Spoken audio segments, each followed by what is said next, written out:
Hi viewers, আমরা গতকালকে বিকেলে বাইকে করে আমি আমার ছোটো ভাই অজিতকে সঙ্গে নিয়ে ঘুরতে গেছিলাম বারুইগ্রাম, করিমগঞ্জ ডিস্ট্রিক্ট, আসাম। ওইখানে রাধারমণ প্রভুর একটা বিরাট সুন্দর আশ্রম আছে। এই আশ্রমটা অনেক পুরনো। সেখানে প্রভুর ভক্তরা তো জানি, এবং আপনারা যারা রাধারমণ প্রভুর শিষ্য নন ওনারাও যদি ঘুরে আসুন, দেখতে খুব ভালো লাগবে।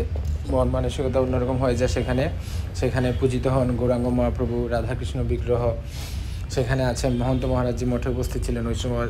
সেখানে বিকেলবেলা গিয়ে দেখি আপনার পাঠ কীর্তন চলছিল। সেখানে ব্রহ্মচারীজি যিনি থাকেন সেবায়ত মন্দিরের, উনি পাঠ কীর্তন করছিলেন ভক্তদের নিয়ে। তো বেশ সুন্দর। এখানে গৌশালাও আছে আপনার আশ্রমে। তো আশ্রমের অগ্রহায়ণ মাসে শুনেছি নাকি আপনার কীর্তন হয় অনেক দিন ব্যাপী, মেলা হয়। আপনারা অবশ্যই ঘুরে আসতে পারেন সেই আশ্রম। প্রফেশনাল যেহেতু ভিডিওগ্রাফার নই, হয়তো ভিডিওটা তেমন সুন্দর করে করতে পারিনি, কিন্তু আশ্রমটা ছিল সত্যি অদ্ভুত, সুন্দর, মনোরম। আপনারা সরাসরি আসলে এখানে খুবই ভালো লাগবে। ধন্যবাদ ভিডিওটি দেখার জন্য। যদি পছন্দ হয় লাইক এবং শেয়ার করবেন।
ভগবানের হৃদয়ে এসে চরণাঘাত করলেন, ভগবানের মুখের মধ্যে লাথি মেরে দিলেন।